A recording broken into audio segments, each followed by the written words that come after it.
அனைவருக்கும் வணக்கம். இன்னைக்கு நம்ம இந்த வீடியோவில் பார்க்க போகிற தலைப்பு சனி பயிற்சி பலன்கள் பற்றி நம்ம பார்க்க போகிறோம். சிம்மராசி காலபுருஷ தத்துவப்படி 5ஆம் ராசியான சிம்மராசி நேயர்களுக்கு இந்த சனி பயிற்சி எப்படி இருக்குன்னு நம்ம பார்க்கலாம். சிம்மராசி சிம்மராசிக்கு வந்து பாருங்க, சனி 6 மற்றும் 7ஆம் அதிபதியாக வருவார். ருணரோக வம்பு வழக்கு சத்துருஸ்தானாதிபதியும் கலத்தர ஸ்தானாதிபதியும் உங்களுக்கு சனி வருவார். 7ஆம் இடத்துல சனி இருக்கார். இதுக்கு பேர் வந்து பார்த்தீங்கன்னா கண்டக சனின்னு சொல்லுவாங்க. 7ஆம் இடத்துல சனி இருந்தால் கண்டக சனின்னு சொல்லுவாங்க. இப்போ 8ஆம் இடத்துக்கு சனி வரப்போறார். வர்ற மார்ச் மாதம் 29ஆம் தேதி 2025 சனிக்கிழமை இரவு 9:44க்கு சனி கும்ப ராசியில் இருக்க சனி மீன ராசிக்கு பயிற்சி ஆயிடுவார். அப்போ உங்க ராசிக்கு 7 இருக்க சனி 8ஆம் இடத்துக்கு போறார். இது வந்து உங்களுக்கு அஷ்டம சனின்னு சொல்லுவாங்க. சரிங்களா? நீங்க சிம்ம ராசிக்காரங்க, நீங்க ரொம்ப ரொம்ப ரொம்ப ஜாக்கிரதையா எச்சரிக்கையா கவனமா இருக்கணும். ஏன்னா உங்களுக்கு அஷ்டம சனி ஆரம்பமாகுது. அகப்பட்டவனுக்கு அட்டமத்தில் சனின்னு சொல்லுவாங்க. அகப்பட்டவனுக்கு அட்டமத்தில் சனின்னா அஷ்டம சனி நடக்கும்போது ஜாதகர் வந்து மாட்டிக்கிறாரு, பிரச்சனை சிக்கிறாருன்னு அர்த்தம். சொந்த தொழில் எதுவும் பண்ணிட வேண்டாம். சொந்த தொழில் பக்கமே போயிடாதீங்க. சொந்த தொழில் ஆரம்பிக்காம இருங்க. இருக்கிற தொழில் அப்படியே மெயின்டைன் பண்ணி கொண்டு போயிருங்க. புதுசாக நான் முதலீடு போடுறேன், நான் கூட்டு தொழில் பண்ண போறேன், நண்பர்களோட சேர்ந்து பண்ண போறேன், அதெல்லாம் செட்டே ஆகாது. உங்களுக்கு நண்பர்களாலே உங்களுக்கு பிரச்சனை வரும், கூட்டு தொழிலாலேயே உங்களுக்கு பிரச்சனை வரும். ஒரு சில பேருக்கு கணவன் மணி உறவுலேயே பிரச்சனை வரும். கணவன் மணி உறவுல கருத்து வேறுபாடு, இதெல்லாமே இந்த சிம்மராசி நேயர்கள் சந்திக்க போறீங்க. இதெல்லாமே நடக்கும். இது வந்து பயன்படுத்துறதுக்காக பதிவு கிடையாதுங்க. எச்சரிக்கையா இருக்கக்கூடிய தான், நீங்க கவனமா இருக்கணும்னு சொல்லக்கூடிய பதிவு தான். சரிங்களா? கவனமா இருங்க. இப்போ பிரச்சனை வருதுன்னு சொல்லி அதுக்கு தகுந்த மாதிரி இருந்தீங்கன்னா பிரச்சனை ஓரளவுக்கு சமாளிக்க முடியும், ஈஸியாக சமாளிக்கலாம். இப்போ உங்களுக்கு 7ஆம் அதிபதி 6ஆம் அதிபதி உங்களுக்கு 8ஆம் இடத்துக்கு போறாரு. வேலையை எதுவும் மாத்திர வேண்டாம். வேலையை மாற்ற வேண்டாம். இருக்கிற வேலையை அப்படியே மெயின்டைன் பண்ணிக்கோங்க. ஏன்னா அஷ்டம சனியில் ஒரு வேலையை மாற்றினீங்கன்னா போகிற இடத்துல இன்னும் பிரச்சனை கொடுப்பாங்க, டார்ச்சர் அதிகமாக கொடுப்பாங்க. இருக்கிற தொழில் காப்பாற்றிக்கிங்க. புதுசாக இன்வெஸ்ட்மெண்ட் பண்ண வேண்டாம். இன்வெஸ்ட்மெண்ட் தொழில் ஆரம்பிச்சிங்கன்னா கண்டிப்பாக அது 100% நஷ்டத்தில் தான் போய் முடியும்.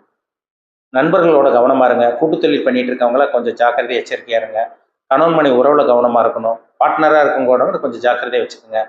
சரிங்களா? இதெல்லாம் கரெக்டாக இருங்க. லவ் பண்ணிட்டு இருக்கவங்க கவனமாக இருக்கணும். இந்த காலகட்டத்தில் லவ் பிரேக்கப் அப்படி இப்படின்னாலாம் வரும். புதுசாக லவ், அந்த அஷ்டம சனி லவ் வந்துட்டாலே அந்த லவ் வந்து நிலைக்காது. அதனால லவ் பண்ணுறேன்னு அங்கே போய் ப்ரப்போஸ் பண்ண போகிறேன், அப்படி பண்ண போகிறேன், இப்படி பண்ண போகிறேன்னு சொல்லி போய் மாட்டிக்காதீங்க. தேவையில்லாத மன உளைச்சலையும் மன ரீதியான பாதிப்பு கண்டிப்பாக சிம்மராசிக்காரங்கள் கொடுக்கும். சரிங்களா? அதனால கொஞ்சம் கேர்ஃபுல்லாக இருக்கணும். சரிங்களா? திருமணம் சம்மந்தப்பட்ட விஷயங்கள், காதல் சம்மந்தப்பட்ட விஷயங்கள்லாம் கவனமாக இருக்கும். சரிங்களா? திருமணம் வந்து பார்த்தீங்கன்னா ஒரு சில பேர் திருமணத்துக்கு தடங்கள் வரும். ஏன்னா அஷ்டம சனியில் வந்து பார்த்தீங்கன்னா அந்த தடங்கள், அஷ்டம சனியில் என்ன தடங்களை கொடுக்கறது தான். அதனால வரன் பார்த்துட்டு இருக்கவங்கள கொஞ்சம் ஜாக்கிரதையாக பார்த்து பண்ணுங்க. ஜாதகத்தை செக் பண்ணுங்க. என்ன தசாபுத்தி போகுது, எந்த நேரம் நல்லா இருக்கு, எல்லாம் பார்த்து முடிவெடுங்க எதா இருந்தாலும். சரிங்களா? அஷ்டம சனியே தடங்களை தான் கொடுக்கும். திருமணத்தில் தடங்கள், குழந்தை புத்திர பாக்கியத்தில் பிரச்சனை, தடங்கள், பிஸ்னஸ் ஆரம்பிக்கிறதுல நஷ்டம், தோல்வி, இந்த மாதிரி விஷயங்களை தான் கொடுக்கும். அதனால கொஞ்சம் கவனமாக தான் இருக்கணும். சரிங்களா? உங்கள் ராசிக்கு 8ஆம் இடத்துல போது இரவு நேர பிரயாணங்களை கவனமாக இருக்கணும். ஷேர் மார்க்கெட்டு, பங்குச்சந்தை, லாட்ரி ரேஸு, சூதாட்டம், இதெல்லாம் போய் ஏமாந்துடாதீங்க. பிட்காயின், கிரிப்டோ கரன்சி, ஒரு வாட்ஸ்அப்லேருந்து இன்னொரு லிங்க் அனுப்புவாங்க. அந்த லிங்க்கு தொட்டிங்கன்னா உங்கள் இருக்கிற பேங்க் அக்கௌண்ட்டில் இருக்கிற பணமெல்லாம் காலியாகும். இந்த மாதிரி விஷயங்கள்லாம் அஷ்டம சனியில் தான் நடக்கும். ஒருத்தர் ஏமாந்து போகிறாங்க, பணம் நஷ்டமாகுது, தோல்வியை சந்திக்கிறாங்கன்னா அவங்களுக்கு அஷ்டம சனி தான் நடக்கும்.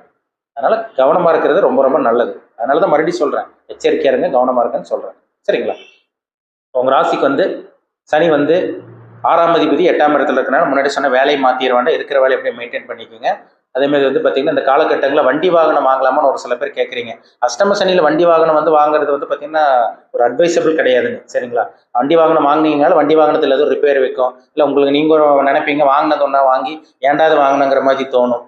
இது மாதிரிலாம் இதெல்லாம் உங்களுக்கு நடக்கும். சரிங்களா? நல்ல ஜாதகத்தில் நல்ல தசா புத்தி, நல்ல ஒரு சுக்கர தசையோ இல்லை குரு தசையோ, நல்ல லக்னத்துக்கு சுபர்களோட தசா புத்தியோ எல்லாம் நடந்துச்சுன்னா நீங்கள் தாராளமாக வாங்கலாம். ஜாதகத்தை செக் பண்ணுங்க. உங்கள் பிறப்பு ஜாதகம், ஜனன ஜாதகத்தில் என்ன தசா புத்தி போகுது, அதுதான் ரொம்ப முக்கியம். சரிங்களா? அஷ்டமசனி நடக்கும் போது உடல் ஆரோக்கியத்தில் பிரச்சனை வருங்க. சரிங்களா? மனக்குழப்பம் வரும். சரிங்களா? அவங்களோட உடல் ஆரோக்கியத்திலையும் பிரச்சனை வரும். அதே மாதிரி அப்பா அம்மா இருந்தாங்கன்னா அவங்க அப்பா அம்மா உடல் ஆரோக்கியத்தில் ஏதோ ஒரு பிரச்சனை வரும். தேவையில்லாத விரயங்கள், செலவு, இந்த மாதிரி விஷயங்கள்லாம் வரும். யாருக்கும் ஜாமீன் கையெழுத்து இந்த மாதிரிலாம் போட்டு கொடுத்துறாதீங்க.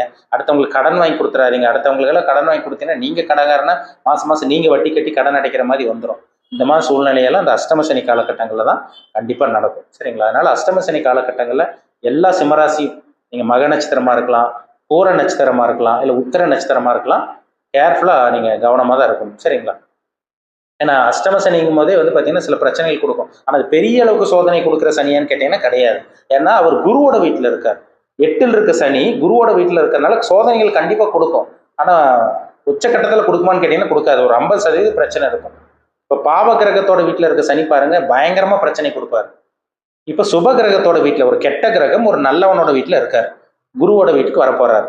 அப்போ வந்து பார்த்தீங்கன்னா சனி கண்டிப்பாக பிரச்சனை கொடுக்கும். ஆனால் பெரிய அளவுக்கு பிரச்சனை கொடுக்காது. சமாளிக்கிற மாதிரி தான் இருக்கும். சரிங்களா? 8க்கு போகிற சனி 2ஆம் இடத்தை பார்ப்பாரு. குடும்பம், தனம், வாக்கு, அதாவது பேச வேண்டிய பேச்சில் கவனமாக இருக்கணும். குடும்ப சம்பந்தப்பட்ட விஷயங்கள் ஒரு சில பேர் கணவன் மனைவி உறவுல பிரச்சனை, அதே மாதிரி வந்து பார்த்தீங்கன்னா பண விஷயத்தில் பிரச்சனை வரும். அதனால தான் முன்னாடியே சொன்னேன், கொடுக்கல் வாங்குற விஷயத்தில் கேர்ஃபுல்லாக இருக்கணும். முதலீடு போட வேண்டிய அமைப்பில் எங்கே முதலீடு போடணுமோ அங்கே மட்டும் போடுங்க. பிஸ்னஸ் பண்ணிட்டு இருக்கீங்களா, அளவாக முதலீடு போடுங்க. நான் கூட்டு சேர்த்துறேன், அவங்கள சேர்த்துறேன், இவங்க கூட நான் சேர்ந்து பண்ணுறேன், அதெல்லாம் வேண்டவே வேண்டாம். கண்டிப்பாக தோல்வி தான், அதில் மாற்றமே கிடையாது. சரிங்களா? யாரையும் நீங்கள் நம்பாமல் நீங்கள் பாட்டுக்கு உங்கள் வேலையை உண்டு நீங்கள் பாட்டுக்கு இருந்தீங்கனாலே பெரிய பிரச்சனையே உங்களுக்கு வராதுங்க. சரிங்களா? அஷ்டம சனி ஒரு சில பேத்துக்கு அஷ்டம சனி வந்து தேவையில்லாத மனக்குழப்பத்தை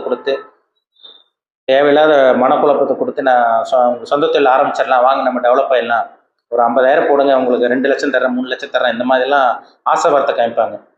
ஆசை வார்த்தை காமிச்சு மோசம் பண்ணுறது எல்லாமே இந்த காலகட்டங்களில் தான் நடக்கும். அதனால் சிம்மராசிக்காரங்க கவனமாக இருங்க. நீங்கள் பாட்டுக்கு வேலை பண்ணிட்டு இருக்கீங்களா, வேலைக்கு போங்க. பிஸ்னஸ் பண்ணிட்டு இருக்கீங்களா, அதை அப்படியே மெயின்டைன் பண்ணுங்க. சரிங்களா? பண விஷயத்தில் அடுத்தவங்களுக்கு உதவி பண்ணுறங்கிற பேரில் போனேன் கடன் வாங்கி கொடுத்தீங்கன்னா கண்டிப்பாக நீங்கள் கடன்காரனாக தான் மாட்டுவீங்க. அடுத்தவங்களுக்கு வந்து பார்த்தீங்கன்னா இந்த காலகட்டங்களில் அடுத்தவங்களுக்கு நான் உதவி செய்கிற பணத்தை கொடுக்குறேன்னு சொன்னீங்கன்னா கண்டிப்பாக அந்த பணம் திரும்பி வராது. ஒரு சில பேர்லாம் பணத்தை கொடுத்து திரும்பி வாங்க முடியாமல் இருப்பாங்க, ஏமாந்து போயிடுவாங்க, அடுத்தவங்க உங்களை ஏமாத்திடுவாங்க. இந்த மாதிரி சூழ்நிலைகள் எல்லாம் இந்த காலகட்டங்களில் உருவாகும். கவனமாக இருக்கணும். சரிங்களா? பிஸ்னஸ் பண்ணுறவங்க ஜாக்கிரதை. வேலைகளே எதுவும் மாற்றிட வேண்டாம், பிஸ்னஸ் ஆரம்பிச்சிட வேண்டாம், யாரையும் நம்பாதீங்க. பண விஷயத்தில் கவனமாக இருங்க. கூட்டு தொழில் ஆரம்பிச்சிடாதீங்க. கணவன் மனைவி உறவில் லேசாக சில சின்ன சின்ன பிரச்சனைகள் வந்துட்டு தான் போகும். யாரோ ஒருத்தர் விட்டு கொடுத்து போகிறது ரொம்ப ரொம்ப நல்லது. சரிங்களா? சிம்மராசி நேயர்கள் இந்த 2025, 26, 27 நடுப்பகுதி வரைக்கும் கிட்டத்தட்ட இந்த 2.5 வருட காலகட்டம் எச்சரிக்கையாக இருக்கக்கூடிய, கவனமாக இருக்கக்கூடிய காலகட்டமாக உங்களுக்கு அமையுங்கிறதுல சந்தேகமே கிடையாது. அதனால் எல்லா சிம்மராசிக்காரங்களும் அவங்கவுங்க வயதுக்கு தகுந்த மாதிரி சில விஷயங்கள் நடக்கும். எச்சரிக்கையாக ஜாக்கிரதையாக இருங்க, கவனமாக இருங்க. சரிங்களா? நம்ம பார்த்தது கோச்சார பலன். வான்மண்டலத்தில் வந்து பார்த்தீங்கன்னா கிரகநிலை எப்படி உங்களுக்கு இருக்குன்னு நம்ம பார்த்தோம். சனி பயிற்சி நம்ம பார்த்தோம்.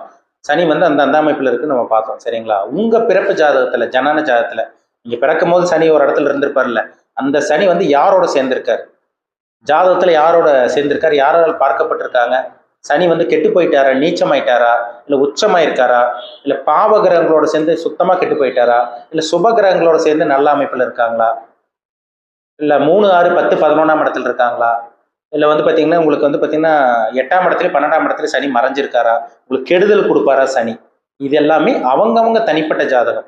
எல்லாரும் ஒரே மாதிரி கிடையாதுங்க. சரிங்களா? இப்போ ஒரு ராசியில் வந்து லட்சக்கணக்கில் கோடிக்கணக்கில் பிறந்திருப்பாங்க, எல்லாத்துக்கும் ஒரே மாதிரி நடக்குதான்னு பார்த்தீங்கன்னா நடக்காது. என்ன காரணம்னா அவங்கவுங்க கர்ம அமைப்பு படி தான் சில விஷயங்கள் நடக்கும். போன பிறவியில் நம்ம என்ன பாவம் பண்ணமோ, என்ன நல்லது கெட்டது பண்ணமோ, அதை வந்து இந்த பிறவியில் நம்ம அனுபவிச்சுட்டு இருக்கோம். அதுதான் கர்மான்னு சொல்றாங்க. இந்த கர்மாவை செயல்படுத்தக்கூடிய கிரகம் தான் சனி. அப்போ இப்போ நம்ம பிறப்பு முதல் இறப்பு வரைக்கும் நம்ம என்னென்ன வாழ்க்கையில் என்னென்னலாம் நடக்கும், என்னென்ன சம்பவங்கள், என்னென்ன விஷயங்கள், என்னென்ன காலகட்டங்களில் நடக்கும், நல்லது நடக்கக்கூடிய காலகட்டங்களில் எப்போ வரும், கெட்டது நடக்கும்போது எந்த விஷயத்தில் கவனமாக இருக்கணும், என்ன தசாபுத்தி நடக்குது. தசாபுத்தி தான் ஒரு மனுஷனை ஆட்டி படைக்கிறதே நவகிரகங்கள் தான். நவகிரகங்களை தான் மனுஷனை ஆட்டி படைக்குது. வாழ்றதே நம்ம 7 நாளுக்குள்ள தான் வாழ்ந்துட்டு இருக்கோம். 9 கிரகம், ராகுக்கு எது நிழல் கிரகம், அதனால அது 2 இது கிடையாது. 7 நாட்குள்ள திங்கள் வந்து பார்த்தீங்கன்னா திங்கள் இருந்து ஞாயிற்றுக்கிழமை வரைக்கும் அந்த கிரகத்துக்குள்ள தானே நம்ம வாழ்ந்துட்டு இருக்கோம்.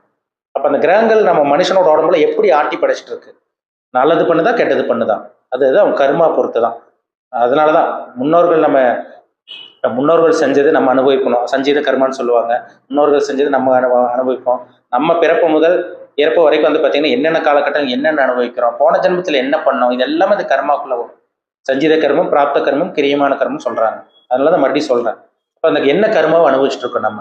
இனிமேல் எப்போ நல்லது நடக்கும், எப்போ கெட்டது நடக்கும், கெட்டது நடக்கும்போது எந்த விஷயத்துல கேர்ஃபுல்லா இருக்கணும், எப்போ தொழில் பண்ணலாம், எப்போ பிஸ்னஸ் பண்ணணும், எப்போ கூட்டு தொழில் பண்ணலாம், திருமணம் பண்ணக்கூடிய காலகட்டம் எந்த டைம்ல வரும், புத்திரபாக்கி எப்போ கிடைக்கும், எப்போ நல்ல வேலை கிடைக்கும், வெளிநாடு போக முடியுமா போக முடியாதா, இல்லை உள்நாட்டில் தான் செட்டில் ஆகுமா, இது எல்லாமே அவங்கவுங்க பிறப்பு ஜாதகத்தை பார்த்தா தான் நம்ம அக்யூரேட்டா 100% துல்லியமாக சொல்ல முடியும். சரிங்களா? மீண்டும் அடுத்த பதிவில் சந்திக்கும் வரை உங்களிடமிருந்து விடைபெறுவது உங்கள் ஜோதிடர் தமிழரசன். இந்த சேனல் பிடிச்சிருந்தா நண்பர் உறவினருக்கு ஷேர் பண்ணுங்க, லைக் பண்ணுங்க, சப்ஸ்கிரைப் பண்ணுங்க, பெல் பட்டனை கிளிக் பண்ணிக்கோங்க, ஆளுங்கிற ஆப்ஷன் இருக்கும், அதையும் செலக்ட் பண்ணிக்கோங்க. அப்போ தான் நாங்கள் போடுற வீடியோஸ் எல்லாமே உங்களுக்கு நோட்டிஃபிகேஷனாக வரும். நன்றி, வணக்கம்.